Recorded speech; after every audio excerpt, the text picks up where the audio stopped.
Bonsoir, bonsoir les merveilles.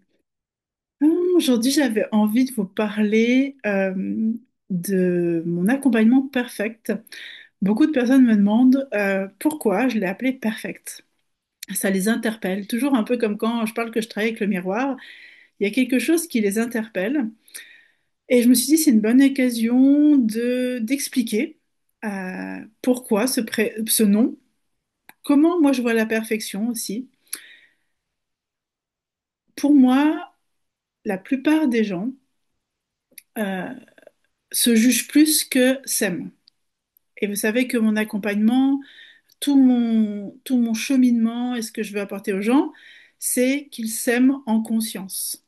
Donc, qu'est-ce que c'est s'aimer en conscience? C'est être conscient de nos qualités et talents, tout en sachant accueillir les endroits où on peut se tromper, on est imparfait, on est en évolution, donc on est tout le temps dans l'impermanence, hein, l'impermanence de notre vie, parce qu'on n'est pas abouti. Si vous avez suivi d'autres lives, vous avez dû déjà entendre que pour moi, la perfection, ça m'a beaucoup touché le jour où j'ai entendu un anthropologue dire l'être humain, sa perfection, c'est son imperfection. Il n'est pas fini, il n'est pas mature. On va continuer à maturer tout le long de notre vie, donc particulièrement la première année pour ce qui concerne notre cerveau, hein, chez les enfants. Mais ce cerveau, il va grandir chaque année, on voit bien, jusqu'à l'âge adulte, il y a toute une évolution qui se fait, il y a tous des apprentissages. Et ça, c'est très important parce qu'on est dans une culture, en fait, on attend déjà chez les enfants qu'ils se comportent parfaitement, qu'ils aient déjà acquis, ou autrement on imagine qu'ils sont bêtes, qu'ils sont inadaptés. Euh, Ils sont jugés dès tout petits. Et on est une société de jugement. Et c'est pas parce que nous sommes des êtres jugeants, c'est parce qu'on nous a construits en nous faisant croire qu'on était imparfait. Et ça, c'est aussi lié aux religions, qui avaient plus grand que nous, qui avait un Dieu qui définissait si on méritait d'aller en enfer ou au paradis. Ben, on vit déjà au paradis et l'enfer, on se le crée tout seul, en fait. Donc, moi, j'ai beaucoup de spiritualité, hein. Pour ceux qui ne me connaissent pas, mon chemin, c'est un chemin d'être, de conscience, qui prend en compte autant la matière que la notion subtile de l'être. Mais je suis quand même quelqu'un de pragmatique. Je ramène au vivant, à ce qui est vivant ici et maintenant. Donc nous sommes des êtres parfaits. Parfaits parce qu'on a cette imperfection et la capacité d'observer, d'analyser et d'évoluer lorsqu'on fait des erreurs. Et aujourd'hui, si vous écoutez vraiment tout le monde des neurosciences, de la psychologie positive humaine, on sait que par nature, nous sommes des êtres bons. Par nature, nous avons des compétences incroyables qui vont maturer, évoluer, se structurer, changer pendant tout le long de notre vie. Donc on évolue en tant que personne, on évolue en tant qu'espèce depuis la nuit des temps, hein, depuis le premier homme, être humain sur Terre, parce qu'il y avait la femme aussi, n'oublions pas. Nous ne sortons pas de la côte d'un homme. Voilà, on ne sait pas trop, hein, comment on est arrivé. Il y a eu toutes ces choses. Alors, il y a la science qui explique toute l'évolution, mais cette énergie qu'il y a derrière l'évolution, qu'est-ce qui a fait, qui a défini qu'un homme, une femme, si on avait l'esprit plus grand ouvert, on pourrait vraiment se dire qu'il n'y avait pas besoin de genre aussi, hein, pour se reproduire. Pourquoi c'est construit comme ça? Là, on rentre dans des choses fantastiques euh, auxquelles on a peut-être des réponses. Je suis pas assez pointue au niveau science quand même pour savoir s'il y a des réponses à ça, mais je crois pas. Et est-ce qu'on a besoin de savoir tout? On sait que nous sommes faits d'une énergie, hein, de l'univers qui s'est matérialisée en un corps. Et nous, une espèce à Homo sapiens. Voilà. Donc, sapiens, sapiens même maintenant. Je crois qu'il y a autre chose, mais je ne sais plus. Donc, pourquoi perfect? Parce que moi, je ne fais que croiser depuis euh, que je suis jeune. Moi, j'ai toujours été étonnée de la dureté. Alors, je me suis jugée à l'adolescence, je me suis jugée, je me suis comparée, parce que notre cerveau, au départ, c'est comme ça qu'il se construit. C'est en regardant les autres qu'il va vouloir faire des expériences et essayer de se comprendre. Donc, j'ai besoin de ça. L'adolescence, et en plus le moment où on va commencer à sortir de la comparaison pour essayer de trouver plus une individualisation. Mais c'est un commencement, hein. C'est un peu comme le cerveau. Les enfants, leur cerveau préfrontal qui canalise, qui trie les émotions, hein, les sensations, C'est à partir de 7 ans, c'est pas avant, mais il est mature à 29 ans. Donc vous imaginez, hein, ça fait 12 ans, 12 ans, ah non, 22 ans, pardon, 22 ans de cheminement pour y arriver, quoi. Voilà. Pour que notre cerveau fonctionne au maximum de ses compétences. Donc nous sommes des êtres d'évolution. Et la grosse erreur pour moi qu'on fait dans notre société, qui vient de la méconnaissance euh, des anciens, et c'est OK, et encore, si on regardait la spiritualité, hein, je ne parle pas de ce que les êtres humains ont fait des religions, on explique que l'être humain est plus grand. Il y a plein de textes qui expliquent ce que la science est en train de prouver maintenant. Mais on est parfait. Et moi, depuis que je suis dans le monde de la beauté, le monde de la relation à l'image de soi, parce que c'est quand même là mes premiers pas, j'ai toujours été interpellée de me dire, mais comment les gens... Parce que oui, je me suis jugée, mais quand même en moi, il y a quelque chose qui dit, bon, bah, je suis comme je suis aussi. Et en fait, la vie des autres, de toute façon, ils ne me ressemblent pas, et puis je ne veux pas ressembler des fois aux autres. Ça ne m'a pas parlé.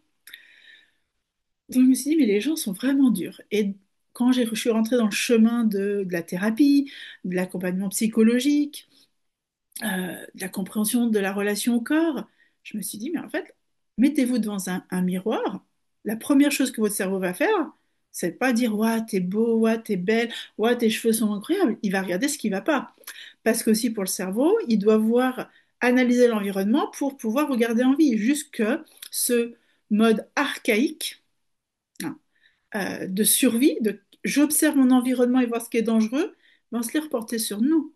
Et du coup, on passe notre temps à nous juger avant de juste savoir qu'on est des belles personnes, qu'on est en sécurité avec nous-mêmes. On parle bien des adultes, hein. On ne parle pas des enfants là. Les enfants, ils ont besoin des adultes pour leur créer aussi de la sécurité et des repères. Mais qu'en adulte, aujourd'hui, dans les mondes développés, et encore, hein, il y a des personnes dans des milieux très dangereux qui s'en sortent, hein. Nous, on est presque des fois hyper sécurité, on est presque dans l'autre côté, hein. Mais on s'en sort. Oui, psychologiquement, ça peut être dur, on peut sentir du manque, mais finalement, on y arrive. On y arrive. Donc, nous sommes des êtres parfaits. Parfaits dans notre imperfection, imparfaits dans notre perfection. Parce que nous sommes une perfection imparfaite aussi. Et moi, aujourd'hui, c'est vraiment dans ce sens de conscience, c'est dans ce sens de, de- d'arborescence, hein, c'est d'ouverture d'esprit. Je me regarde pas ou comme ça, je me regarde comme ça. Je suis un tout. Et ce tout, je peux l'analyser. C'est très important d'enseigner, de faire grandir notre pensée, notre vision des choses, notre connaissance. Mais ensuite, c'est aussi quelque chose qu'on doit intégrer dans notre corps. On doit aimer autant la partie qui peut paraître parfaite que la partie qui paraît imparfaite. Donc ça, c'est vraiment pour moi important. Et aujourd'hui, c'est ce que j'ai fait en accompagnant les gens, c'est d'aller d'abord regarder ce qui est beau, remplir à nouveau le vase de l'amour de soi, de la conscience de soi, de la célébration de soi, pour prendre soin de ce qui est plus les ombres, on va dire, ou plus les blocages, les dysfonctionnements, les manques, la méconnaissance. Parce qu'il faut être réaliste, c'est-à-dire qu'on a un cerveau qui aime les choses agréables. Nous sommes un système de survie, c'est-à-dire qu'on aime vivre. Et si on se flagelle trop, on se met en état de stress permanent. Et on va développer le narcissisme et l'ego, hein. Parce que quand moi je parle de ce que je fais, on dit oui, mais euh, le narcissisme, on parle de soi, c'est de l'autocentrage et tout. Non, le narcissisme, l'ego, se développe dans un espace où l'humain, dans sa nature, est réprimé. Et pour survivre, parce que ses besoins profonds humains ne sont pas euh, reconnus, encouragés, aidés à être développés, il va développer de l'ego pour survivre. Parce qu'on a besoin, nos besoins vitaux, nos besoins d'humains, et aujourd'hui les besoins qu'on a dans notre société. Et je ne vous dis pas d'acheter la veste à 5 000 euros, hein, mais d'avoir des choses de plus belle qualité, de plus vivre avec des peaux de bête sur le cul. Excusez-moi l'expression, mais c'est vrai. Euh, Bien sûr, ça doit être en conscience qu'on fait tout ça. Mais ça fait partie de l'évolution de notre espèce. Il y a quoi de mal à développer une qualité de vie, vivre avec un toit convenable, des vêtements convenables, qu'on ait assez d'argent pour pouvoir se payer ce qu'on veut se payer. Et en conscience, pas parce que Pas comme si on devait, ouais, j'ai de l'argent, donc je dois le dépenser. Non, j'ai de l'argent parce qu'il m'aide à apporter de la qualité à mon corps, parce que plus il a la qualité, plus il va pouvoir ouvrir sa conscience, être au service des autres. Quand je suis en sécurité, on revient toujours à l'histoire de l'avion, quand moi j'ai le masque sur le visage, je peux aider les autres. Quand moi, je suis en sécurité avec un certain niveau, aujourd'hui en 2025, avec tout ce qu'on a développé, il ne devrait plus y avoir de pauvres pour moi. Il ne devrait plus y avoir de gens qui crèvent de faim. Par contre, ça ne veut pas dire qu'on doit tout donner aux gens. Ça veut dire comment on les aide à tous arriver au même endroit. Il ne devrait plus y avoir d'inégalité. Bien sûr, il y a toujours des différences, on a des chemins propres. Mais quand on travaille, quand on fait des actions, quand on est là, on devrait pouvoir aller travailler, gagner de l'argent dans le domaine qui nous plaît, tout simplement, et être au service de la communauté. Donc nous sommes des êtres parfaits. Et moi, tout mon accompagnement, et dans cette notion de l'être, hein, moi j'ai un accompagnement de l'être, ce n'est pas de la thérapie, ce n'est pas du coaching, même si bien sûr euh, il y a des outils de la compréhension. Si quand je vous accompagne en individuel, je découvre en discutant, il y a un blocage euh, lié à quelque chose de l'enfance, dans l'âme, peu importe, je vais vous inviter à aller voir quelqu'un pour travailler sur cette partie-là. Euh, S'il y a des objectifs à mettre, bien sûr que je vais être là. Mais surtout, c'est comment vous allez reprendre votre pouvoir, comment vous allez vous regarder et utiliser votre perfection. Et plus vous allez nourrir donc cette perfection, vous allez nourrir la confiance en soi, l'estime de soi, la connaissance de soi, la conscience de soi, l'amour de soi, la valeur de soi, l'image de soi. Vous allez tout nourrir. Et il n'y a rien de narcissique à faire ça. Parce que quand vous vous aimez, vous n'avez pas besoin de convaincre les autres que vous êtes quelqu'un de bien. Quand vous vous aimez, vous n'avez pas besoin d'être reconnu à 100% par les autres. Ça ne veut pas dire que vous n'êtes pas touché si on vous juge, ça ne veut pas dire que vous n'avez pas besoin d'être en lien avec les autres et de recevoir des compliments, de recevoir des encouragements. Mais vous n'êtes plus dépendant et dépendante de ça.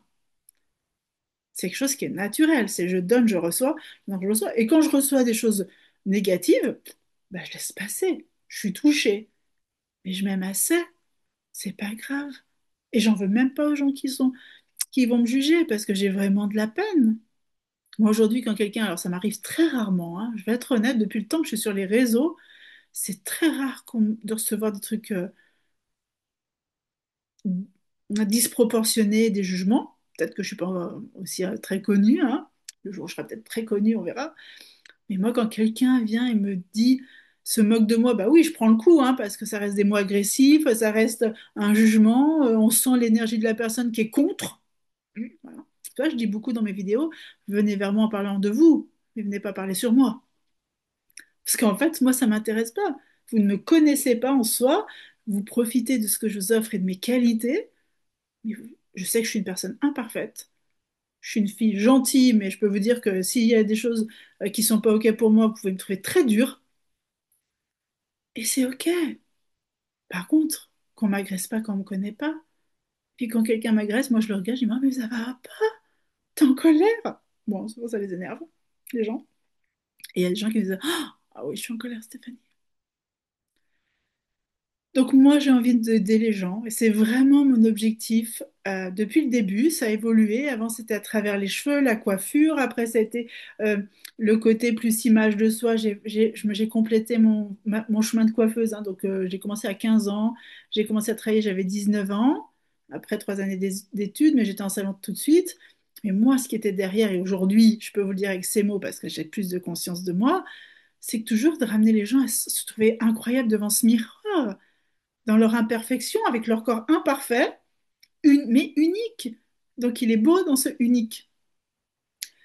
Mais après, ça a été ben, les cheveux, l'énergétique, après c'était la relation au corps, et aujourd'hui, ben, après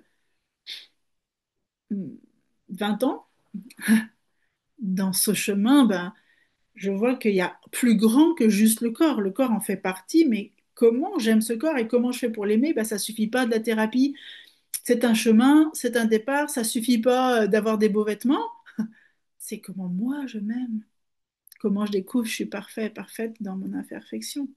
Comment je suis unique. Cette unicité fait que il n'y aura jamais deux personnes comme moi sur Terre. Et même si vous croyez à l'âme comme moi, par exemple, donc à cette notion que le corps disparaît, mais qu'il y a une énergie qui reste en vie, hein, qui est présente. Donc on appelle ça l'âme. C'est pas spécialement une personne, c'est une énergie qui garde en mémoire qui on est et qui vient faire des expériences sur Terre. Même l'âme, elle aura une seule fois la vie qu'on est en train de vivre dans son évolution. Il n'y aura pas deux fois Stéphanie Barrios dans cette Terre et dans l'univers. C'est beau, hein? Après, ça ne veut pas dire que je dois me la péter, hein. Je suis rien, je suis une graine dans l'océan de l'univers. Mais aller sentir ça dans son corps, aller l'explorer, donner de l'amour, poser, ouvrir son cœur à soi-même, fait qu'on va ouvrir son cœur à tout ce qui nous entoure. Hein, vraiment. Donc, perfect, c'est pour ça. Et moi, je sais ça qui me mène aujourd'hui.